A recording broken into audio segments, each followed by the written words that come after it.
Hello ಎಲ್ರಿಗೂ good morning. Welcome to my mini vlog. ಇವತ್ತು Sunday ಆಗಿದ್ದರಿಂದ ಎಲ್ಲರೂ ಕೂಡ ಲೇಟಾಗಿ ಎದ್ದಿದ್ದು. ನಮ್ಮ ಅಮ್ಮನೂ ಲೇಟಾಗಿ ಎದ್ಬಿಟ್ಟಿದ್ರು.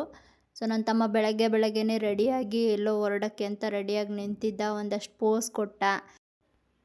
ಅದಾದಮೇಲೆ ಟೀ ಮಾಡಿದರು ಅಮ್ಮ. ಎಲ್ಲರೂ ಕೂಡ ಕುತ್ಕೊಂಡು ಟೀ ಕುಡ್ದು. ಟೀ ಕುಡಿಯುವಾಗ ನನ್ನ ತಮ್ಮ ಸಾಂಗ್ ಆಡ್ತಿದ್ದ, ಕೇಳಿಸ್ಕೊಳ್ಳಿ. ಇರೋ ತನಕ ನಿನ್ನ ಪ್ರೀತಿ ಮಾಡ್ತೀನಿ ಚಿನ್ನ, ಈ ಹೃದಯದ ಗುಡಿಯಲ್ಲಿ ದೇವತೆ ಹಂಗೆ ಪೂಜೆ ಮಾಡ್ತೀನಿ ನಿನ್ನ. ಸಾಂಗ್ ಹೆಂಗಿತ್ತು ಅಂತ ಕಮೆಂಟ್ ಮಾಡಿ. ಅದಾದಮೇಲೆ ನಾನು ಅಮ್ಮ ಇಬ್ಬರು ಇವತ್ತು ಹೊರಗಡೆ ಹೋಗೋದಿತ್ತು. ಸೊ ಹಂಗಾಗಿ ಬೇಗ ರೆಡಿಯಾಗಿ ಟಿಫನ್ ಎಲ್ಲ ಮಾಡಿಕೊಂಡು ನಾನು ಅಮ್ಮ ಹೊರಟು. ಸ್ವಲ್ಪ ಬ್ಲೌಸ್ ಎಲ್ಲ ಎಂಬ್ರಾಯ್ಡಿಂಗ್ ಕೊಡಬೇಕಿತ್ತು, ಮತ್ತು ಹಾಗೆ ಸ್ವಲ್ಪ ಡಿ ಮಾರ್ಟಿಗೆ ಕೂಡ ಹೋಗಬೇಕಾಗಿತ್ತು. ಮನೆಗೆಲ್ಲ ಸ್ವಲ್ಪ ಐಟಮ್ಸ್ ತೊಗೊಂಡು ಬರಬೇಕಾಗಿತ್ತು.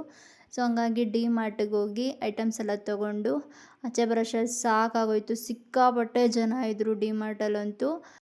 ಅಲ್ಲಿಂದ ನಮ್ಮ ಆಂಟಿ ಮನೆಗೆ ಹೋಗಿ ಅಲ್ಲೇ ಊಟ ಎಲ್ಲ ಮಾಡಿಕೊಂಡು ಅದಾದಮೇಲೆ ನಮ್ಮ ಮನೆಗೆ ಬಂದು ಮಲ್ಕೊಂಡು ಅಷ್ಟೇ ಗಾಯ್ಸ್.